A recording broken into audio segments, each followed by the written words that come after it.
दुनिया की super power United states of America के नए राष्ट्रपति चुन लिए गए हैं। उनका नाम है डोनाल्ड ट्रंप। और देखिए अब इनकी जीत के बाद कितनी बदल जाएगी दुनिया, और मेनली इजराइल और ईरान की जंग में यानी मिडिल ईस्ट में जो हालात चल रहे हैं उस पर कितना असर पड़ेगा, कैसे वहां के अंजाम पलट जाएंगे। आज आसान भाषा में आपको यूएस चुनाव का यानी अमेरिकी चुनाव का पूरा सार जानना है। रिमझिम के 5 पॉइंट्स में देखिए, यूएस राष्ट्रपति बने ट्रंप, कितनी बदलेगी दुनिया। दूसरा, इजराइल ईरान जंग को पलटेंगे नए राष्ट्रपति ट्रंप। तीसरा, क्या है अमेरिका चुनाव की ABCD। बहुत मुश्किल होता है समझना, लेकिन अब आपको कहीं जाने की जरूरत नहीं है, यहां मैं आपको सब बताने वाली हूं। चौथा, ट्रंप ने जीतने के बाद क्या क्या बयान आए हैं। पांचवा, अब नतीजों से क्या पद संभालने तक क्या क्या होगा।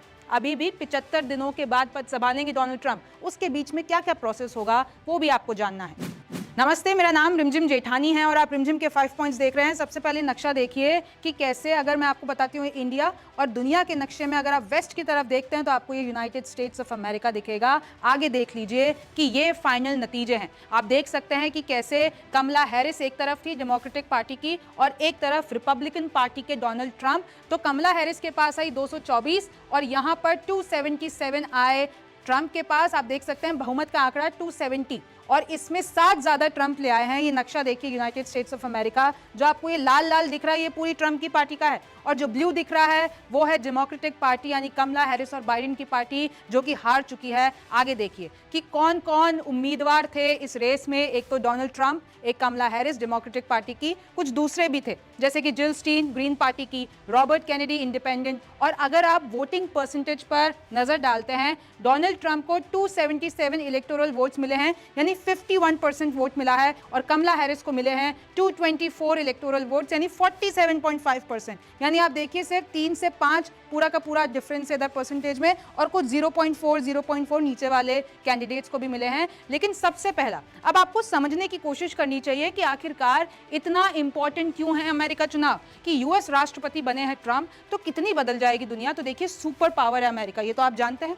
उसके नए राष्ट्रपति बन गए हैं डोनाल्ड ट्रंप और दूसरी बार बने हैं, 47th प्रेसिडेंट बने हैं अमेरिका के, दूसरी बार बने हैं। और देखिए ये इनका आखिरी कार्यकाल है, क्योंकि यूएस में ऐसा होता है कि आप 2 से ज्यादा बार राष्ट्रपति नहीं बन सकते, और ट्रंप ने तो रिकॉर्ड तोड़ दिया है। और मैं आपको एक और बात बता दूं, क्योंकि आप भारत में रहते हैं तो भारत में मोदी से होती है ट्रंप की तुलना। अक्सर कहा जाता है कि दोनों जो भी नेता हैं वो राष्ट्रवाद पर ज्यादा जोर डालते हैं, तो दोनों की जो तुलना होती है वो सेम, चाहे आप रक्षा के मामले में ले लीजिए, चाहे कुछ नीतियों के बारे में ले लीजिए, तो इनसे उनकी तुलना होती है। और तो और ट्रंप का चीन, ईरान, EU यानी यूरोपियन यूनियन, पाकिस्तान, इन सब के खिलाफ सख्त रुख है, उन सब के खिलाफ सख्त पॉलिसीज हैं। क्योंकि जब ये पहले बने थे 2016 में प्रेसिडेंट, तब उन्होंने कुछ ऐसी पॉलिसीज लाई थी जो इन सब के खिलाफ थी।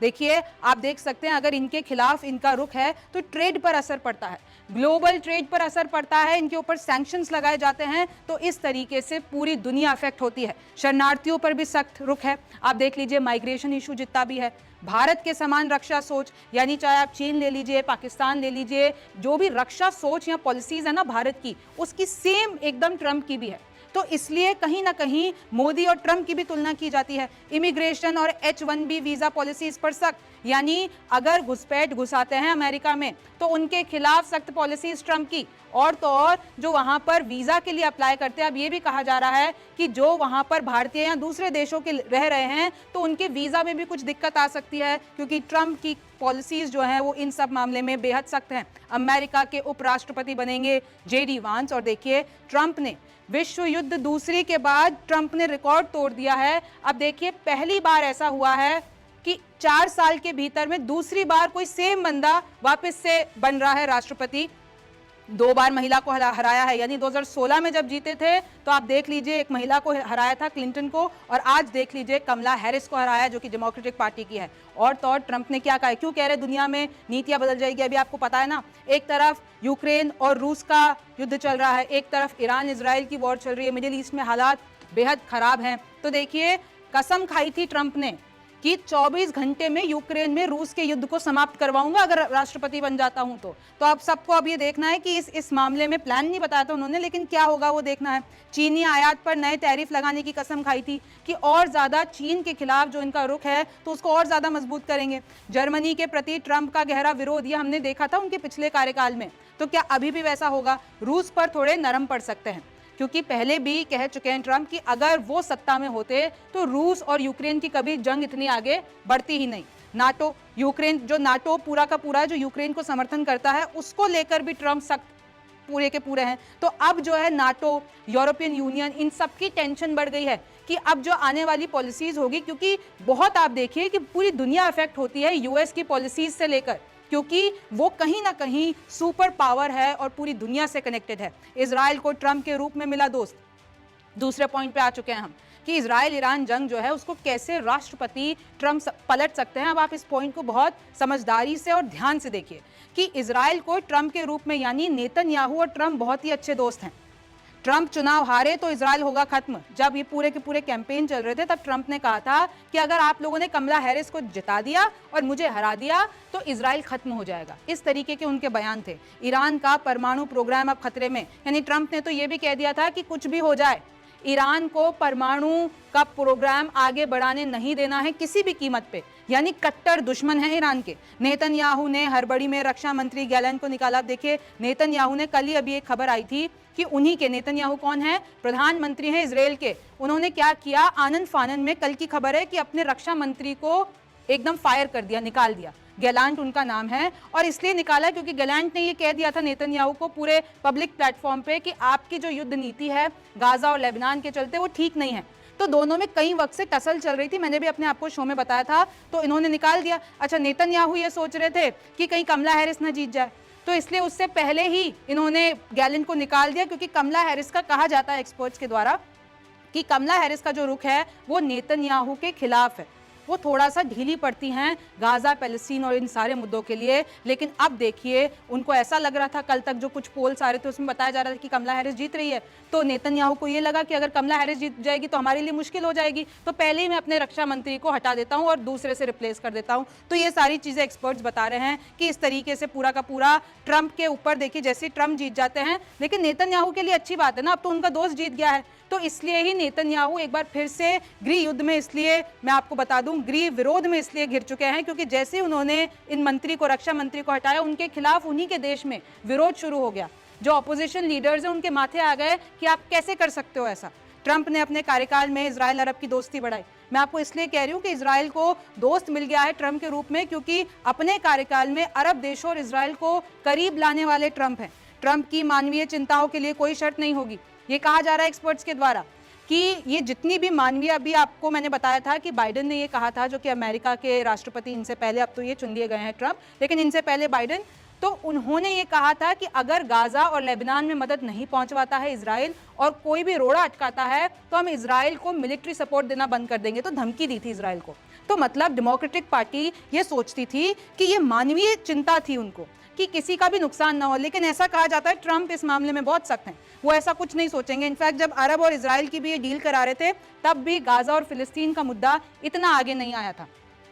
ईरान के खिलाफ इजराइल को देंगे ज्यादा छूट, ऐसा हो सकता है कि अभी तो कहीं ना कहीं अमेरिका, यानी बाइडेन की जो पार्टी, डेमोक्रेटिक पार्टी, इजराइल को कंट्रोल करके बैठी थी कि भाई तुम ज्यादा मत इधर उधर करो, आप अपने जो है सारी चीजों को ध्यान में रख के अगर कोई हमला करना है, कुछ करना है तो तुम कंट्रोल में रहो। लेकिन हो सकता है कि ट्रंप ज्यादा ढील दे दें ईरान के खिलाफ, ट्रंप के अरब देशों से बेहतर रिश्ते, ज्यादा तबाही होगी। अब सवाल उठ रहे हैं भाई कि अगर इजराइल को ज्यादा ढील दे दी गई, फिर उधर से ईरान भी तैयार बैठा, ईरान भी कह रहा है कि आओ हम तो तैयार है, तो क्या इसके बाद अगर ट्रंप भी ढील दे देते हैं इजराइल को और इजराइल एकदम छुट्टा हो जाता है, तो क्या इसके बाद मिडिल ईस्ट में और ज्यादा तबाही मच जाएगी? ये बड़ा सवाल है।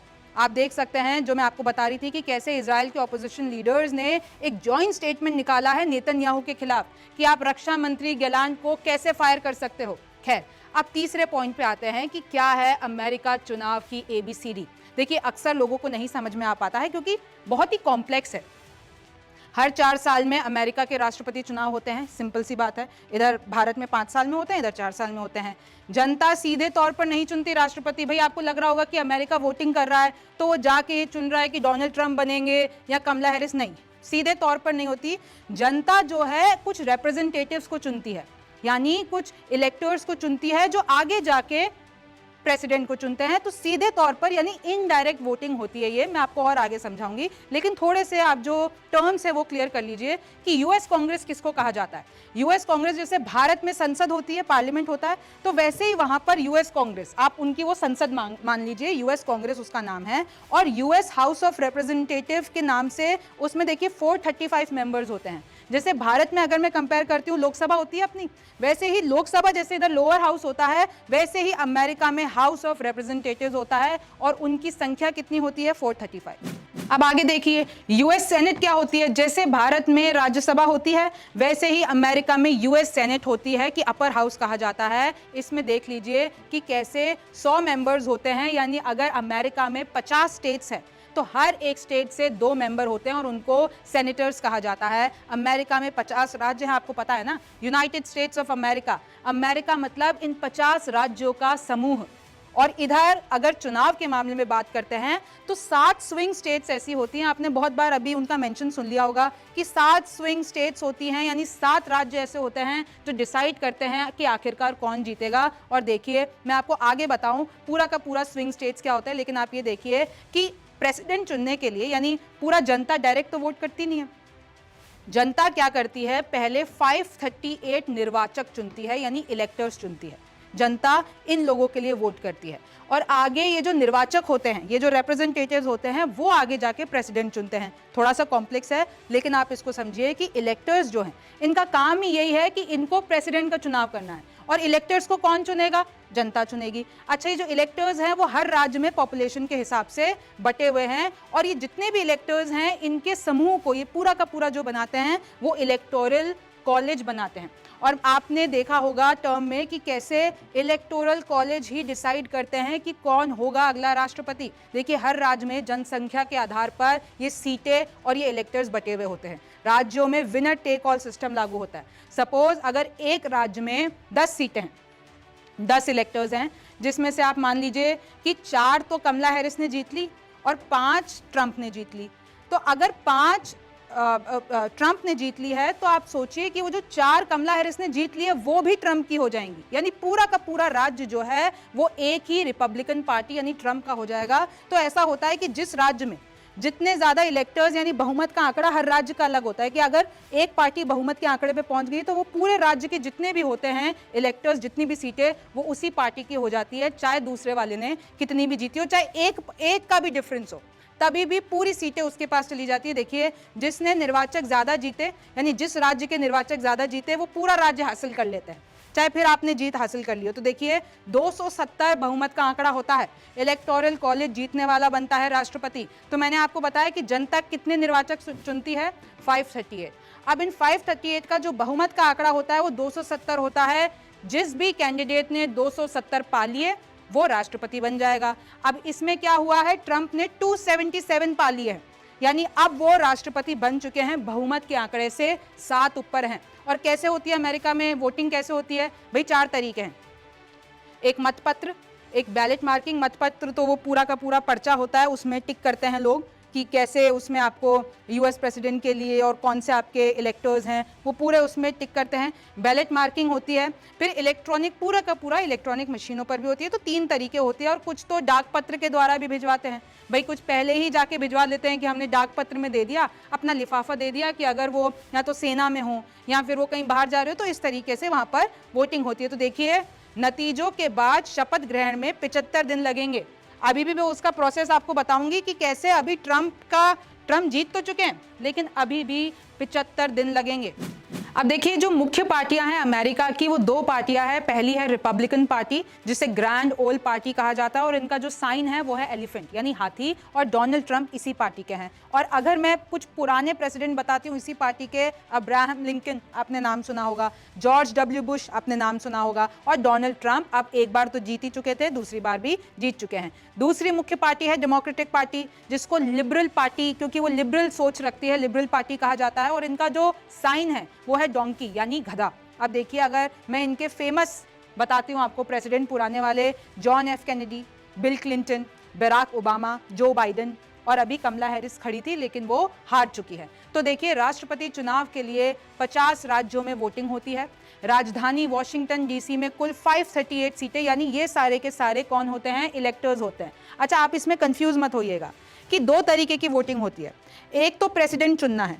अच्छा, प्रेसिडेंट का रास्ता क्या है कि जो जनता है वो पहले इन 538 सीटों पर इलेक्टर्स चुनेगी और ये जो 538 इलेक्टर्स है वो जाके राष्ट्रपति चुनेंगे। अब आप इधर आ जाइए, संसद के अलग चुनाव होते हैं कि यूएस कांग्रेस जिसे कहते हैं, जो संसद होती है उसमें भी एक लोअर हाउस है, एक अपर हाउस है, उसके लिए अलग वोटिंग होती है। यानी उसके लिए जितने भी एग्जीक्यूटिव होते हैं, जिसे हम सेनेट में जो होते हैं वो सेनेटर्स होते हैं, जो हाउस ऑफ रिप्रेजेंटेटिव्स में होते हैं तो उनके लिए अलग वोटिंग होती है। इधर इलेक्टर्स का यही काम होता है कि उनको प्रेसिडेंट चुनना है। तो ये दो अलग अलग वोटिंग प्रोसेस है और ये सब अभी एक साथ हुआ है। चुनाव जीतने के लिए 270 सीट जीतना जरूरी है, यानी इलेक्टर्स वाली। इधर ये जो इस वाला प्रोसेस मैंने आपको बताया, तो 538 इलेक्टर्स में से 270 जिसके पास आए वो जीत गया। अमेरिका के स्विंग स्टेट्स में कुल 93 सीटें हैं, यानी ये 93 सीटें डिसाइड करती हैं कि आखिरकार कौन राष्ट्रपति की कुर्सी पर बैठेगा। स्विंग स्टेट से तय होता है अमेरिका का राष्ट्रपति। अब हमारा अगला पॉइंट है कि आखिरकार ये स्विंग स्टेट्स क्या होती है, जो इतने बड़े अमेरिका में ये जो 7 स्टेट्स होती हैं, 7, वो इतनी महत्वपूर्ण होती है कि ये डिसाइड करती है 7 स्टेट्स की कौन राष्ट्रपति बनेगा। तो देखिए अमेरिका में क्या होता है, 50 राज्य हैं। 50 राज्यों में से कुछ ऐसे राज्य हैं जो हमेशा से डेमोक्रेटिक पार्टी को वोट करते हुए आए हैं, कुछ ऐसे राज्य हैं जो हमेशा से रिपब्लिकन पार्टी को वोट करते हुए आए हैं। तो अब ये जो 7 स्टेट्स है स्विंग स्टेट्स, वो कभी कभार तो क्या करती हैं कि किसी एक पक्ष को जिता देती हैं, कभी कभार दूसरे पक्ष को, यानी उसमें कोई भी तय नहीं है कि आखिरकार वो जो स्विंग स्टेट्स हैं, जो झूलती हुई स्टेट्स हैं, यानी उनके वोटर्स का एक मत नहीं है कि कौन सी पार्टी की तरफ जाना है। तो इनको कहते हैं स्विंग स्टेट। ज्यादातर राज्य डेमोक्रेटिक रिपब्लिक पार्टी के बीच में बटे हुए हैं, लेकिन डेमोक्रेटिक पार्टी का समर्थन करने वाले राज्य ब्लू स्टेट होते हैं और रिपब्लिकन पार्टी का समर्थन करने वाले राज्य रेड स्टेट होते हैं। मैंने आपको पहले बता दिया है। जो राज्य दोनों पार्टियों का समर्थन करते हैं उन्हें स्विंग स्टेट कहते हैं कि कभी भी वो इधर भी झूल सकते हैं, उधर भी झूल सकते हैं। इसलिए जितने भी लोग हैं वो ताकत झोंक देते हैं कि भैया इन 7 स्विंग स्टेट्स में अगर हमने जीत हासिल कर ली तो हमारी जीत तो पक्की है। देखिए डेमोक्रेटिक रिपब्लिकन पार्टियों ने स्विंग स्टेट में पूरा जोर लगाया, मैं आपको बता चुकी हूँ। तो देखिए जो सत्ता की चाबी वाले 7 स्विंग स्टेट्स हैं वो हैं Pennsylvania, Michigan, Wisconsin, Georgia, Nevada, Arizona और नॉर्थ कैरोलिना। और अगर मैं आपको नक्शे पे दिखाती हूँ तो देखिए इनके पास ये जो नंबर्स लिख रखे हैं ना, 10, 15, 19, 16, 16, 11, 6, ये सारे इलेक्टर्स इनके पास कितने हैं उन नंबर्स को लिखा हुआ है हमने। और देखिए जैसे कि मैंने आपको पहले बताया कि 3 तरीके के इधर नतीजे आए हैं भाई। एक तो कि प्रेसिडेंट का चुनाव करने के लिए इलेक्टर्स में से कितने ज्यादा बहुमत एक किसी पार्टी को मिले हैं, तो वो तो राष्ट्रपति वाला अलग हो गया। अब अगर मैं आपको बताती हूँ ये है हाउस ऑफ रिप्रेजेंटेटिव का हाल, और अगर आप इसमें भी देखते हैं हाउस ऑफ रिप्रेजेंटेटिव में 198 रिपब्लिकन पार्टी को गए हैं, यानी यहाँ पे भी ट्रम्प की पार्टी ने बहुमत हासिल कर ली है, और 180 पे डेमोक्रेटिक पार्टी है यानी कमला हैरिस की पार्टी है। तो यहाँ पर आप देखिए लाल लाल देख रहे हैं, ये पूरा ट्रम्प ने हासिल कर लिया है। यूएस यानी लोकसभा जो इंडिया की होती है उससे यूएस जो हाउस ऑफ रिप्रेजेंटेटिव्स है उसने ये हासिल कर लिया है, उसके ये आंकड़े हैं। और अगर मैं यूएस सेनेट की बात करती हूँ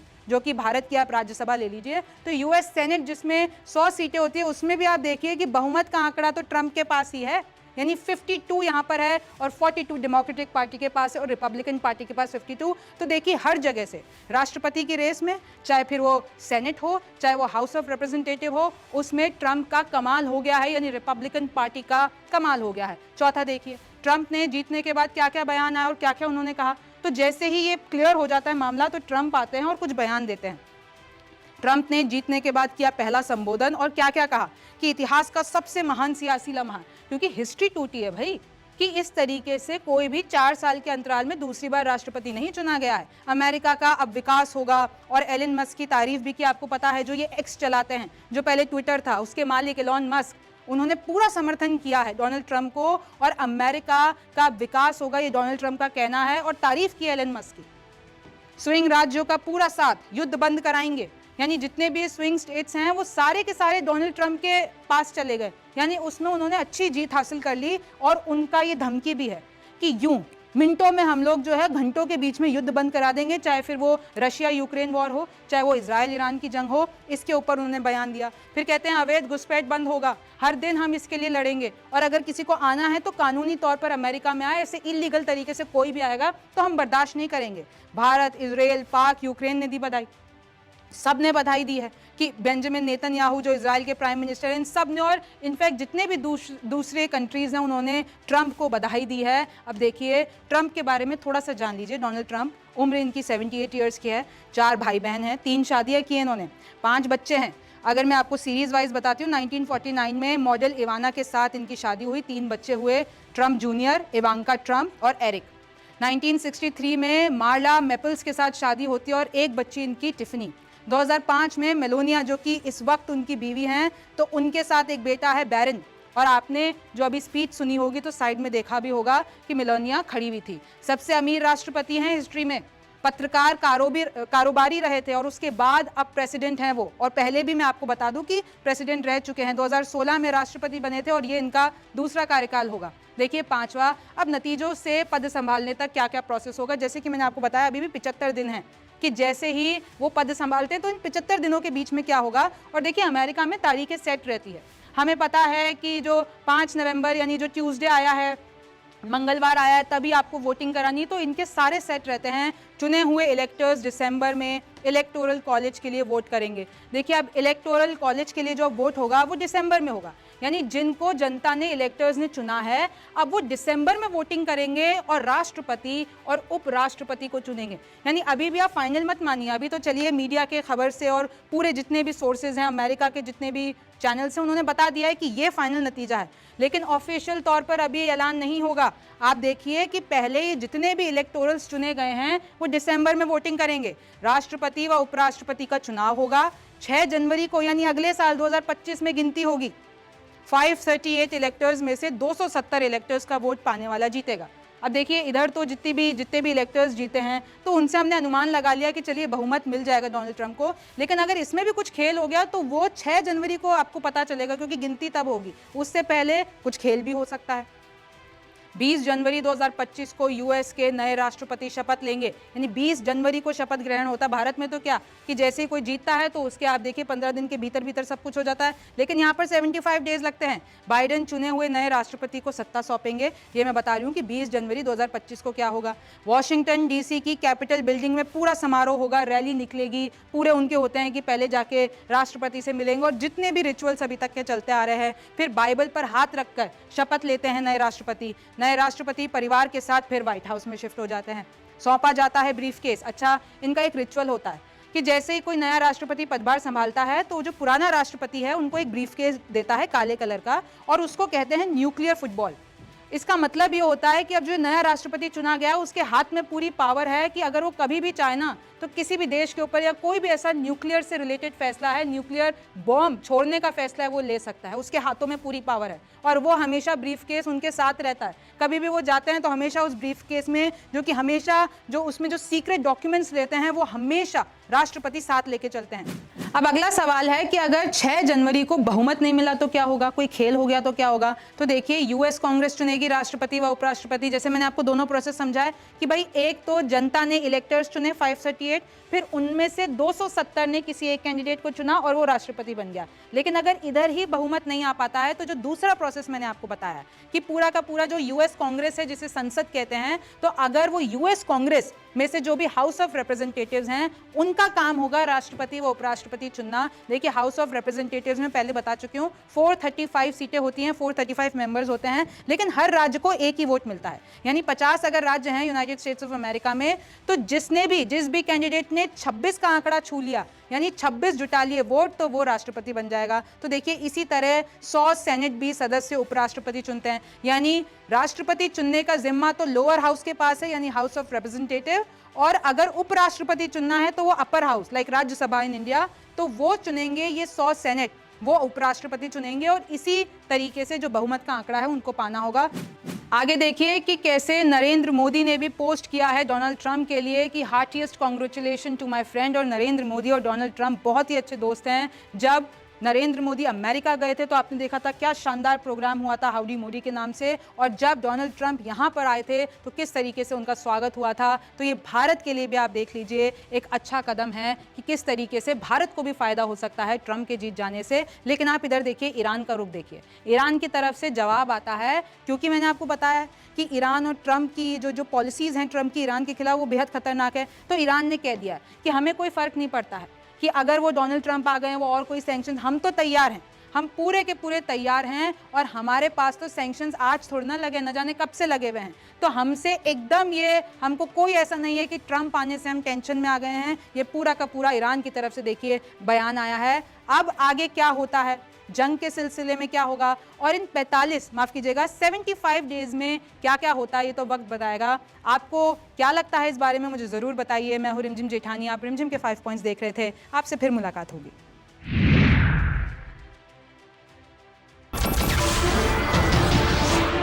नमस्कार, मैं हूं मानक गुप्ता। अगर आपको हमारा ये वीडियो पसंद आया हो तो इसे लाइक और शेयर जरूर करें, और हाँ, हमें सब्सक्राइब और फॉलो करना ना भूलें ताकि आप देश और दुनिया की कोई खबर मिस ना करें। तो जुड़े रहिए हमारे साथ और देखते रहिए न्यूज़ 24।